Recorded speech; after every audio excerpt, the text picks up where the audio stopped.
নমস্কার বন্ধুরা, আমি পল্লবী সম্পূর্ণ বাঙালি নিরামিষ থালির একটি রেসিপি ভিডিও নিয়ে চলে এসেছি। আশা করি আপনাদের ভালো লাগবে। এই দুপুরের থালিটিতে দেখুন সমস্ত কিছু সবজি দিয়ে আমি সাজিয়েছি। আজকে নিরামিষ থালিতে ছিল গরম গরম ভাত, তার সঙ্গে ছিল সজনে ফুল, গাছের সজনে ফুল, আর তার সঙ্গে মটরশুঁটি দিয়ে ঝাল বানানো হয়েছে।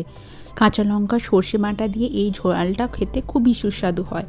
তার সঙ্গে ছিল পাঁচমিশালি সবজি দিয়ে পালং শাকের ঘন্ট, শেষে ভাজা মশলা দিয়ে এই ঘন্টটা খেতে তো অনবদ্য হয়। এই সম্পূর্ণ রেসিপিটি আমি আপনাদের জন্য তুলে ধরেছি। আশা করি আপনারা পাশে থাকবেন এবং ভিডিওটি দেখে লাইক কমেন্ট শেয়ার করতে ভুলবেন না। আর নতুন বন্ধুরা আপনারা দয়া করে সাবস্ক্রাইব করে দিলে খুবই ভালো হয়। সঙ্গে ছিল শীতকালীন লাউ দিয়ে আলু পোস্ত, বেশ ঝাল ঝাল করে কাঁচা লঙ্কা দিয়ে এই পোস্তটা বানানো হয়েছে। এর রেসিপিও সম্পূর্ণভাবে আমার ব্লগ চ্যানেলে দেওয়া রয়েছে। আর ছিল শীতকালীন কুল দিয়ে মুসুর কলাইয়ের পাতলা করে ডাল। শেষ পাতে ছিল কুলের চাটনি। এই কুলের চাটনিটা খেতে সেই শীতকালে তো খুবই ভালো লাগে। চলুন এরপর রেসিপি ভিডিওটি শুরু করি। রেসিপি থালির আজকে প্রথমে আছে বাটি পোস্ত।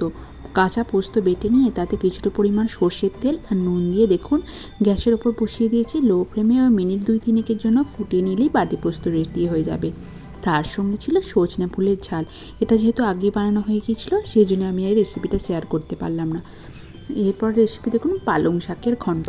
পালং শাকের ঘন্ট বানানোর জন্য এখানে লম্বা লম্বা করে আলু, গাজর, বেগুন, শিম, বিনস, তার সঙ্গে মটরশুঁটি আর বড় বড় সাইজ করে পালং শাকগুলো কেটে ভালোভাবে ধুয়ে নেওয়া হয়েছে।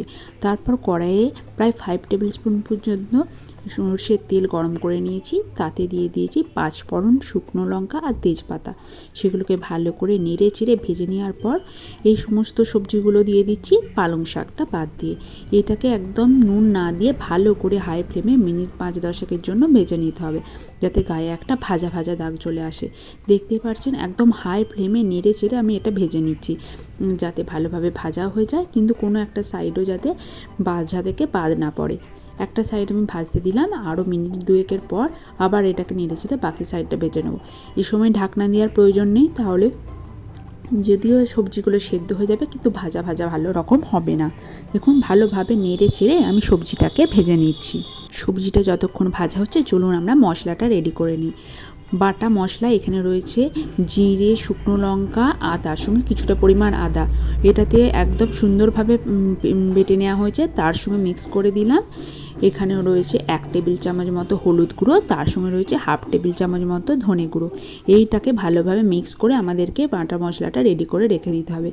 দেখুন মনে হচ্ছে বুঝতেই পারছেন সবজিগুলো বেশ ভালোই ভাজা হয়ে আসছে। আরও কিছুক্ষণ নেড়ে চেড়ে আমি এটাকে একটা দাগ ধরা পর্যন্ত ওয়েট করব। সবজিগুলো যখন ভালোভাবে ভাজা হয়ে যাবে তখন আমাদের রেডি করা মশলাটা সবজিগুলোর মধ্যে দিয়ে দিতে হবে। এখনও পর্যন্ত আমরা কোনো রকম নুন বা কিছু অ্যাড করিনি। দেখতেই পাচ্ছেন সবজিগুলো ভাজা হয়েছে কিন্তু কখনো এগুলো একদম ভেঙেও যায়নি আর একদম সগে টাইপেরও হয়নি। নুনটা যদি একটু পরে অ্যাড করেন তাহলে ভাজাটা খুব ভালোভাবে হবে। এরপর নেড়ে চেড়ে ভালো করে আমাদেরকে মশলাটা কষিয়ে নিতে হবে, যাতে ভালোভাবে তেলের সঙ্গে মিশিয়ে মশলাটা কষানো হয়ে যায়। এর মুহূর্তে আমরা অ্যাড করে দেবো নুনটা, তাহলে নুনটা সবজির মধ্যে ভালোভাবে ঢুকেও যাবে আর সবজিগুলো তাড়াতাড়ি সেদ্ধও হবে। নুনটাকে আমরা ভালোভাবে নেড়ে চেড়ে মিক্স করে নিচ্ছি, তাহলে মশলাটাও কষানো ভালো হবে আর সবজিগুলো ভালোভাবে সেদ্ধ হবে। এরপর আমরা এর মধ্যে অ্যাড করে দেবো স্বাদ মতো চিনি। চিনি দেওয়ার পরও নেড়ে চেড়ে আমরা আরও মিনিট 2 জন্য কষিয়ে নেব। প্রায় মিনিট 2 মতো কষানো হয়ে যাবার পর আমরা ভালোভাবে ধুয়ে রাখা বড় বড় সাইজ করে কেটে রাখা পালং শাকগুলো এর মধ্যে অ্যাড করে দেবো। পালং শাকটা এই সময় অ্যাড করলে বাকি সবজির সঙ্গে এটা ভালোভাবে সেদ্ধ হয়ে যাবে এবং এর থেকে যে জলটা বেরোবে সেটা তো সবজিগুলো সাহায্য হতে একদম হেল্প করবে। দেখুন নেড়ে চেড়ে ভালোভাবে মিক্স করে আমি এটাতে মধ্যে কিছুটা পরিমাণ জল দিচ্ছি, বেশি জল লাগবে না, একদম অল্পই জল দিচ্ছি, 1/2 কাপ মতো। তারপর ঢাকনা দিয়ে মিনিট 7 জন্য এটাকে রেখে দেবো। একটু নেড়ে চেড়ে নিলাম, তাহলে সমস্ত মশলাটা পুরো পালং শাকের সঙ্গে মিশে যাবে আর এর স্বাদটা আরও বেশি ভালো লাগবে। এরপর এটাকে ঢাকনা দিয়ে মিনিট 7 মতো আমি এটাকে সেদ্ধ হতে দেবো। 8 মিনিট হয়ে গেছে। এরপর আমি নেড়ে চেড়ে পুরো পালং শাকের খণ্ডটা মিক্স করে দিচ্ছি। আর দেখুন ভালোভাবে বুঝতে পারছেন কতটা পালং শাকটা একদম কমে গেছে। এরপর একবার টেস্ট করে নেবো আলুগুলো সেদ্ধ হয়েছে নাকি। আলুগুলো খুব সুন্দরভাবে সেদ্ধ হয়ে গেছে।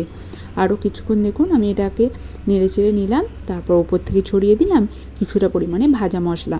এই ভাজা মশলা দিলে যে কোনো ঘন্টের স্বাদ অনেক গুণ বেড়ে যায়। এতে বিভিন্ন রকমের মশলা, গোটা গরম মশলা, তার সঙ্গে রয়েছে জিরে গুঁড়ো, লঙ্কা গুঁড়ো, এটাকে ভালোভাবে শুকনো গলায় ভেজে নিয়ে তারপর গুঁড়িয়ে নেওয়া আছে। এই রেসিপি আমি পরবর্তীকালে আপনাদের সঙ্গে শেয়ার করব। আজকে নিরামিষ দিনে এই লাঞ্চ রেসিপি ভিডিওগুলি আপনি নিশ্চয়ই ভালো লাগবে, দেখতে থাকুন। দেখুন আমাদের পালং শাকের ঘন্ট হয়ে গেছে। এরপর আমরা বানাবো লাউ আলুর একটা নিরামিষ পোস্ত রেসিপি। দেখুন কড়াইয়ে তেল গরম করে প্রথমে আমরা আলুগুলোকে ভাজতে দিয়েছি। ফোড়নে দিয়েছিলাম শুকনো লঙ্কা আর জিরে। এরপর নেড়ে চেড়ে ভালোভাবে আলুগুলোকে আমরা ভেজে নেব। নিরামিষ রেসিপিগুলোর মধ্যে দেখবেন আলু পোস্ত থাকলে এটার স্বাদ অনেক গুণ বেড়ে যায়। আর শীতকালীন যেহেতু এই আলু পোস্তটা বানাচ্ছি, আমাদের গাছের টাটকা লাউ ছিল, তাই কিছুটা পরিমাণ লাউও দিয়ে দিলাম। লাউ আলু পোস্ত খেতেও দেখবেন খুবই সুস্বাদু হয়।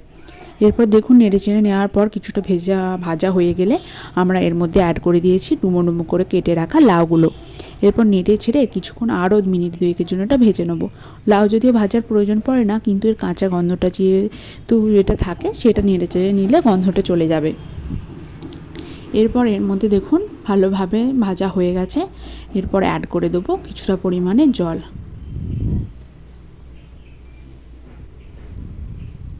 বেশ অনেকটা পরিমাণেই জলটা দিচ্ছি, যাতে আলুটা ভালোভাবে সেদ্ধ হয়। আর শীতকালের দিন তো একটু ভালোভাবে সেদ্ধ না হলে দেখবেন ভালোও লাগে না, আর সেদ্ধ হতেও টাইম বেশি লাগে। এর মধ্যে আমি প্রয়োজন মতো নুন দিয়ে দিয়েছিলাম। দেখুন আলুটাও সেদ্ধ হয়ে গেছে। এরপর বেটে রাখা পোস্তটা দিয়ে দিলাম। পোস্তটা কাঁচা লঙ্কা দিয়ে ভালোভাবে বেটে নেওয়া হয়েছিল। এরপর নেড়ে চেড়ে এটা নামিয়ে নিলে আমাদের লাউ আলুর পোস্ত একদম রেডি হয়ে যাবে। নিরামিষ দিনে এই ধরনের পোস্ত খেতে তো খুবই ভালো লাগে।